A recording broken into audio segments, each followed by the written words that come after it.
What is up, guys? It is Alex from Dental Growth, and in this video I'm going to go over Facebook ads for dentists, how to run them, and what to expect. So without any further ado, let's get into it. So a little bit about me real quick is that I am a dental student to be a dentist from a family of dentists, and I've spent well over $150,000, probably over $250 at this point, in ad spend personally for myself and in several industries and for dental practices. And I'm helping dental practice owners grow with these growth strategies that I've learned along my journey. And this is stuff that they didn't teach us in dental school, right? How to market your practice, how to grow your practice, how to get new patients, right? They teach us clinical skills, but not necessarily the business side of things. So at Dental Growth, we specialize in digital advertising and conversion processes for dental practices. And this can be especially helpful for newer practices trying to get off the ground, or even established practices looking to maybe revitalize and grow or build out maybe a treatment or a side of their practice, such as the full arch side, implant side, Invisalign, adding Invisalign or adding this or that treatment. And if you want to kind of market for these treatments and get new patients for these cases, this is a great way to do so. Or even for practices looking to expand to new locations, or DSOs kind of looking to grow and expand. So without further ado, here are some sales numbers, just some kind of credibility things that, $90,000 spent in this ad account, $92,000 in sales here, $59,000, $29,000 over the course of a month here, another spend example, etc. And here's an example of an ad set that we were running. This is all the way back in August of 2022. So we've been doing this for well over 2 years at this point. And in this case, we got leads at $6 a day, or $6 per lead, 7 leads that day. And in this case, we were advertising for implants. We spent over $1,000 and we got over 100 leads for implants. So just imagine if you can convert a good amount of those inquiries, how many kind of new cases you can be getting on a weekly and monthly basis. So the first part of this whole system is simply ads and leads. So I like to break things up, simplify things, make it easier. Essentially, we are trying to get traffic and leads and then convert these leads, okay? So we're generating traffic, generating interest, generating leads, and then we're going to convert them. So the first part of this whole process is generating the traffic, generating the leads. So when we're running ads, the main thing that we want to focus on is the creative, the angle, and the offer, right? So what is our campaign kind of saying? What are we targeting? What are we advertising? So say for All-in-X, right? If we're advertising for full mouth implants, this might be pictures of an All-in-X kind of prosthesis, or pictures of someone that kind of needs an All-in-X, right? Maybe they have a denture. Maybe they are edentulous, right? Or maybe it is a picture of your office, maybe you and a patient with proper HIPAA consent, of course, and maybe you guys just finished an All-in-X case, right? So definitely having branded assets or office videography and photography can be helpful. Otherwise, you can create images based around your treatment as well, which is something that we help with at Dental Growth. We can, create images and creatives for you. And having a good offer, having something that's incentivizing and appealing can definitely help your campaign as well. So, that's pretty much this part. Is we want to put something out there that's incentivizing, that is relevant to what we're advertising. So again, if it's an All-in-X, we're showing pictures of a denture, showing text that says, hey, do you need full mouth implants, right? And so our goal is to get leads, inquiries, volume, traffic, whatever, right? How can we do this? We can do this on Facebook, Instagram, Google, TikTok. These are all platforms that we can help with, okay? Now, the targeting, the settings, even the copy, which is the caption of your ad, is more of the minutia, right? So we want to focus on what we're really trying to show, right? We don't necessarily need to get bogged down in the minutia of kind of the smaller things, right? And these things can be optimized, which we definitely do. Just kind of showing up here is the targeting examples. Maybe you could target for cosmetics or Delta Dental or hygiene or Oral-B, right? People that are already interested and invested in their oral health and hygiene, right? And here's an example of like some form questions that you can even do to filter out, hey, unfortunately, we don't have a Spanish translator, so a lot of times you might need to qualify or kind of weed out patients that are Spanish speaking, because there are a lot of Spanish speaking patients out there. So if you guys accept Spanish speaking patients as well, that's a great extra market that you can advertise to on Facebook. The second part of this whole system is the systems, right? Now that we're getting these inquiries and these leads, what kind of inquiries and leads are we getting, and how are we going to manage them? They can be inbound lead forms, so people filling out their information on a form. or they can be inbound calls, which is pretty common through Google and things like that. And how are we going to manage all this? A really good CRM or customer relationship management software that you can use to manage these leads and these calls is called Go High Level or High Level. It's pretty common, honestly, at this point in the dental industry. A lot of agencies are implementing High Level for their practices. And so you can have automations run to these new leads, say automatically texting them, automatically putting them into a category for you to then manage from there, new lead versus a follow-up lead or an old lead or a lead that's already booked, right? And kind of categorize all these inquiries that are coming in. Other ways you can do this are with other CRMs, maybe like HubSpot, etc. There are others out there. I think High Level is the most prevalent one at this point. And it is a bit complicated. There's a lot of features. There's some clunkiness, but High Level is a good way to go here. Another way you can do this is a simple Google Sheet and calling from your office phone. So if you're running an ad, you can simply direct them to call your office directly to your office phone, and any leads or any forms that people fill out will automatically get populated into a Google Sheet. And the reason for Google Sheets is because it's a very intuitive, easy to use, shareable software where you can very quickly and easily see all these leads that are coming in and their information. And you can simply call the numbers from there, okay? And you would automate this through different automation softwares. One is Zapier, very common and very easy to set up as well. Another way you can do this is Google Sheet and using a service called OpenPhone. Now, if you don't want to use your office phone, you want to separate things out. OpenPhone is a very nice user interface, very easy to use phone system where you can have multiple phone numbers for, say, different campaigns that you're running, right? And this can also be shared among team members. So you can add different team members to different phone numbers. You can very quickly and easily get new phone numbers. It's like $5 a month to get a new number. You can automatically record those calls as well for quality and training purposes. And you can automate this as well through, again, Zapier. You can automatically send texts out from this phone number, and you can get a mobile app for OpenPhone. So if you're getting leads and you want to call them through, say, a separated phone number on your personal phone, you can get the app OpenPhone and make the calls from there. All the leads will kind of pop into there automatically through Zapier. And you can, again, record those calls as well. So these are different ways to do this. Over here, I have, a picture. This is what the High Level company brand logo looks like. This is an example of a lead sheet in Google. This is not exactly the style that we would use, but, this is an example of how leads can pop into a sheet, and you can kind of, sort them and call them from there.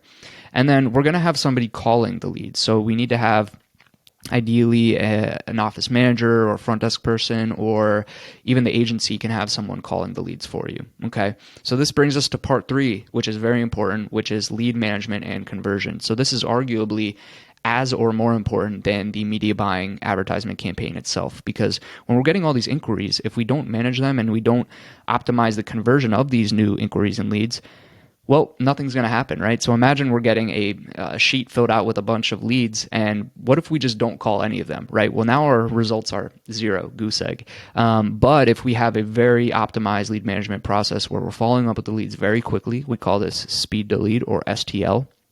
Ideally, right, we'd want to get into contact with them as soon as possible, right? If they've raised their hand and they're looking right then and there, ideally we get back to them right then and there as well. Excuse me.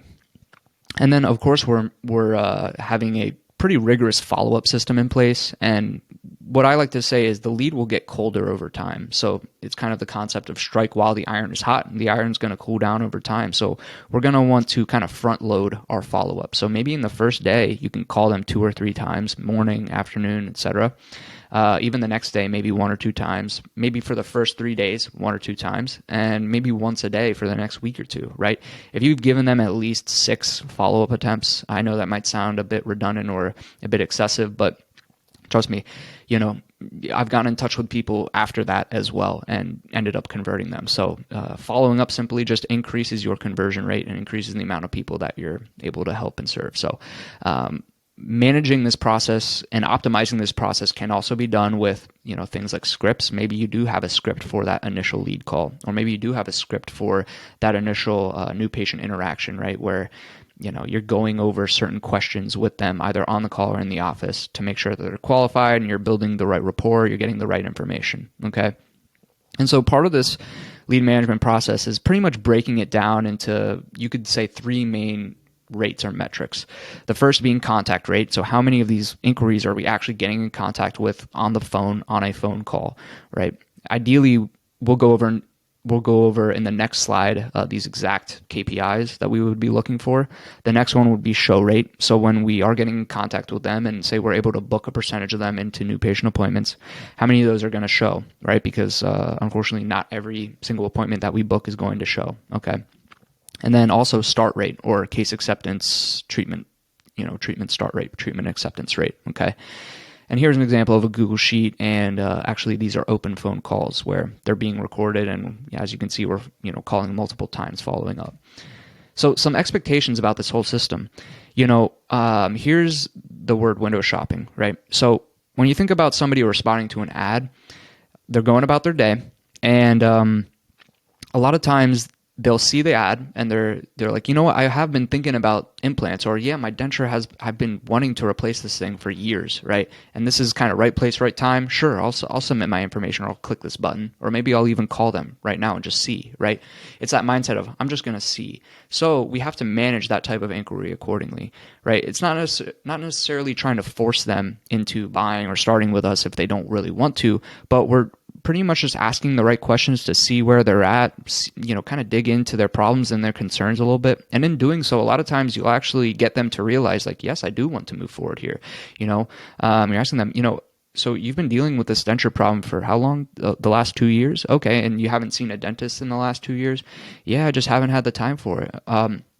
Well, I guess, when are you more free typically? Is there something, is it something you would be interested in coming in for a consultation or whatever?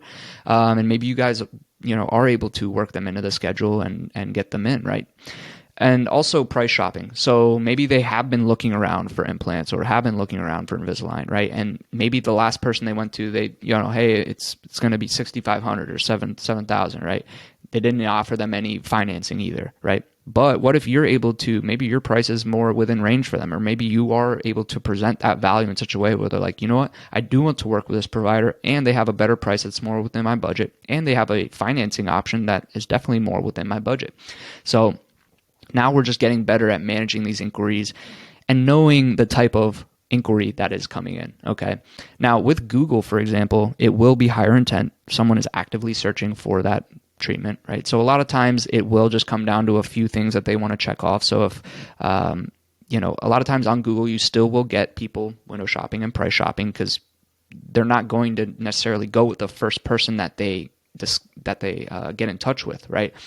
They want to kind of shop around and make sure it's the best fit for them, which you can't blame them for, right? So just being a practice and bringing a practice that is able to solve these problems and help patients overcome these obstacles is a great way to maximize your conversions on the back end, okay? So some expectations about the KPIs is that our contact rate won't necessarily be 100%. We're not going to get in touch with every single lead, but we should shoot to get in touch with at least 60% of these leads through a good speed to lead and good follow-up over time. Now, once we're getting in touch with these leads, booking them into appointments, we will want to shoot for a show rate of 60 to 80%. Now, this can be done with different techniques such as getting a card on file, getting even a deposit sometimes, just really building rapport, having a nice long conversation, not necessarily just jumping the gun and saying, all right, well, do you want to come in or not?